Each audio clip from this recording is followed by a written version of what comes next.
All right, guys. So I'm just making this really quick before I run off because I have somewhere I have to be and something I have to go do. But I've been having conversations about this Air India crash, and some of my friends and I have been chatting about it, and the conversation is getting very interesting. And I went and did a little bit of digging into it because I was very curious about some of the details on it, and I went and downloaded the preliminary report. Now I'm seeing all the headlines right now saying that or questioning, was this a mass suicide murder plot by one of the pilots? Someone must have physically flipped those switches and cut the engines off, and blah blah blah. And if you actually go look at the report that was released by the AAIB, it doesn't say any of that. In fact, it's worded and written in such a way that it's so vague. It feels to me like what they're trying to do is say that the blame could be anywhere from a problem with Boeing to the pilots doing something, and it's not anything that we as Air India did, and it's not our fault. But we don't know because we're still doing the investigation. So what I want to do is go ahead and talk about this report and share some details on it that maybe some of you might find interesting. I sure did. So first off, when we look at the report, what's really intriguing to me about this is a few keynotes that I'm going to bring up front, and I'll explain to you why they're important, and you'll start to see why they're important. The first thing to notice, a lot of this report is just normal data in terms of flight time, cabin crew, people, head count, time of pilots, etc. A lot of data with what they found with the aircraft, pictures of it, and what the configuration of the plane was. So we can eliminate all theories that the flaps weren't deployed because the flaps were in fact deployed correctly in the takeoff configuration. We can ignore some of those kind of hypes that might have been why. But what we can't ignore is the fact that the rat was deployed. That's a fact. The rat is the ram air turbine, which actually deploys automatically upon both engines losing thrust and power. The rat will automatically deploy itself, not from a single engine failure, from a dual engine failure. And it's meant to power electrical systems on board and make sure that hydraulics and things like that still have power. But let's go ahead and jump into the report now. And the other important thing that I want to make.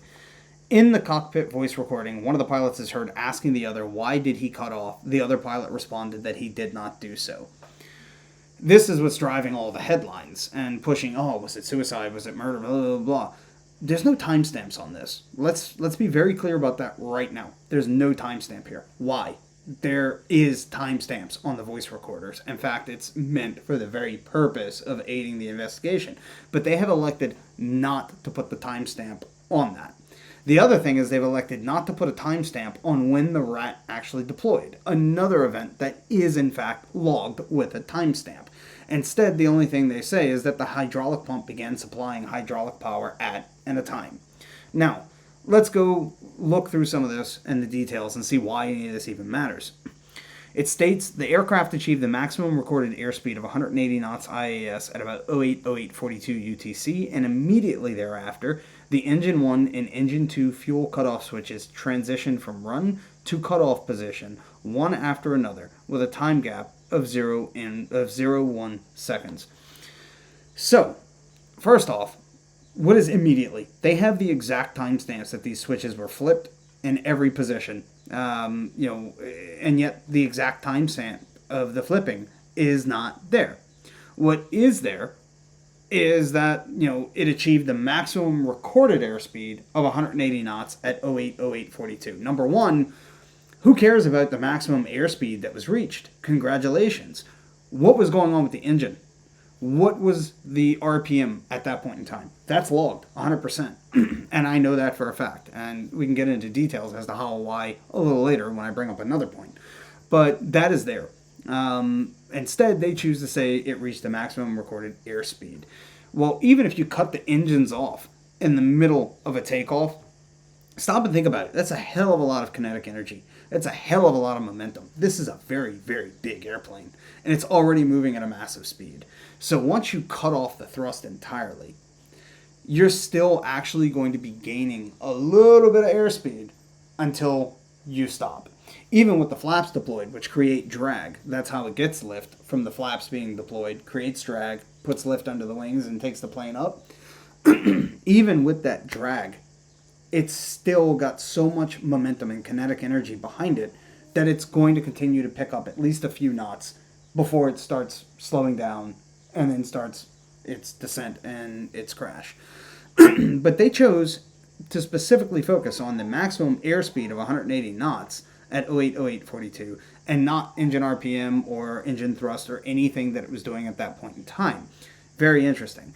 And then let's also ask, what is immediately thereafter? Does that mean at 080842, engine 1's fuel cutoff was switched, and then 080843, engine 2's fuel cutoff switches were transitioned from run to cutoff? And why does that actually matter? Well, it's very important on the timing on this. And the reason for that is the report clearly states that by 080847 UTC, the rat was already supplying hydraulic power. So that means that it had already deployed, it was already spooled and spinning, and it was already providing power to components in the airplane.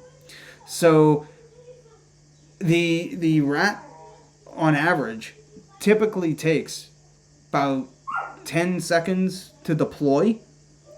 You still got a few seconds to spin up before it's got power. And if you were to Google this and look it up, and I'm sure other pilots would also confirm the same thing, you're looking at about anywhere between 10, 15 seconds potentially before you've got power from those rats, even in a dual engine loss. But let's say in a worst case scenario, let's say we're lucky. Let's say it only takes 8 seconds for them to deploy and be providing power. Well, you didn't even have 8 seconds between the time that engine 2's cutoff switch was flipped from run to cut off and the time that the rat was supposedly already providing power.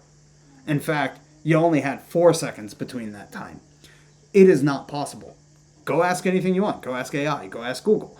It will tell you, AI will even tell you, it is not possible for the rat to be providing power even in 8 seconds, let alone 4. It's made to deploy rapidly and get that power back very fast, but not that damn fast. So, why this starts mattering and it gets very significant.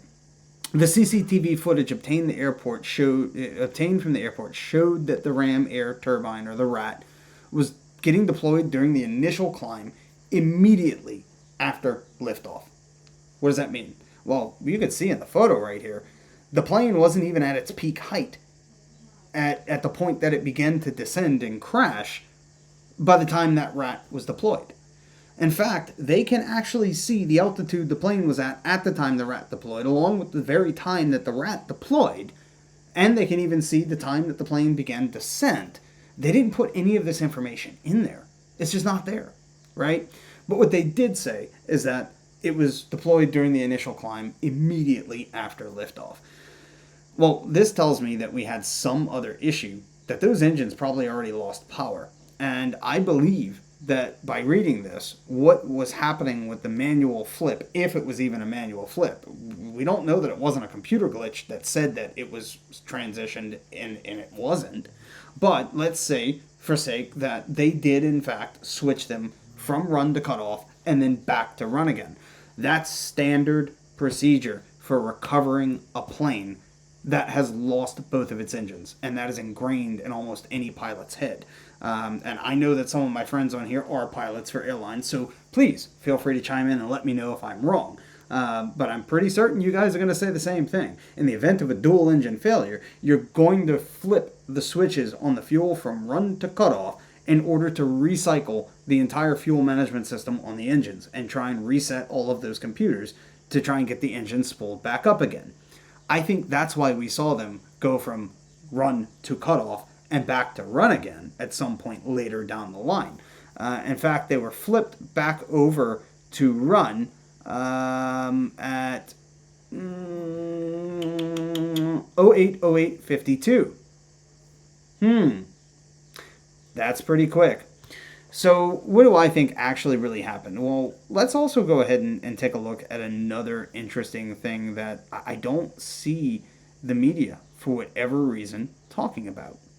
And that is the plain simple fact that the plane had problems just hours beforehand.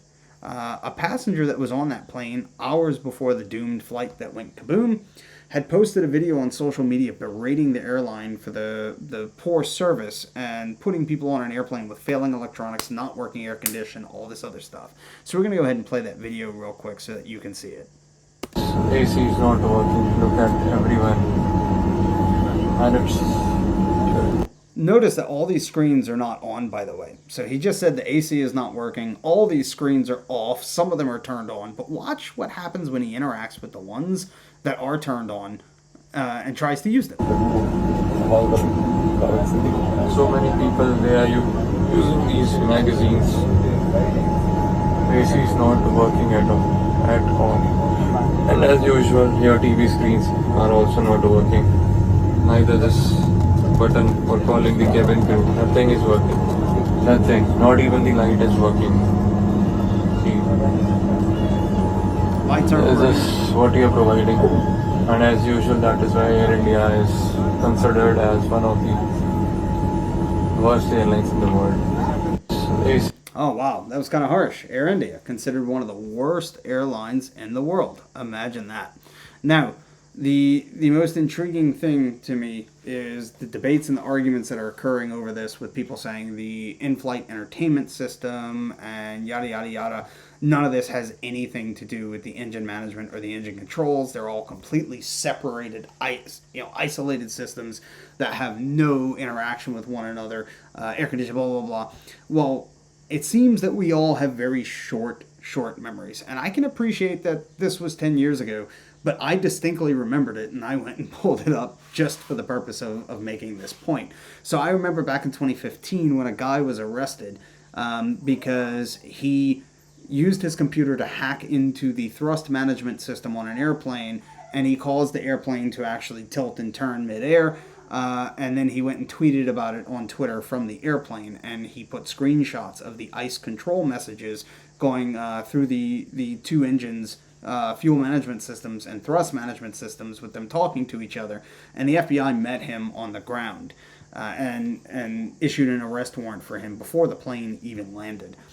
That guy's name was actually Chris Roberts with One World Labs in Denver. He was a security consultant. He was brilliant. And he had spent a long time trying to warn and tell Department of Homeland Security, FAA, Boeing, Airbus, that this was something he was really concerned about, that was going to be used at some point by potential domestic terrorists, etc., in order to bring a plane down. But basically, what he did was he wired in to the entertainment system wiring, and from there he was able to actually hack in to the thrust management systems and the engine control management of the airplane, and he actually issued a command while he was on the plane that resulted in the plane moving sideways a bit as it flew. That's what got him arrested. He did this through that entertainment system. And why is that important? So we sit here saying that the systems are not linked, they're not related, etc. I hate to break it to you folks, we know absolutely nothing about the wiring diagram of an airplane and how all these systems might be related to one another. If the plane had that many electrical problems on it, where the air condition wasn't working, the screens weren't working correctly, the attendant button wasn't working, none of the lights were working, there was an electrical problem on this plane. And the fact that the AAIB report is dancing around things, not including all the timestamps of a sequence of events, it tells me that they are more or less trying to open the door to push the blame somewhere else and to defer the blame from landing on them for lack of properly maintaining this aircraft. You have to stop and think more than 260 people died on this flight. By the time all those people are done, if it turns out, in fact, that Air India screwed the pooch on doing maintenance and let this plane fly despite having other electrical problems, then there is also the very high likeliness and potential that 260 semi families are now going to own an airline.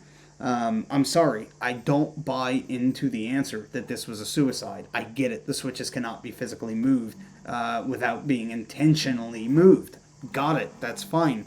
But do we know why they were intentionally moved? When they were intentionally moved? We're missing a whole series of a sequence of events that are absolutely critical before any kind of judgment can be made on what happened on that airplane.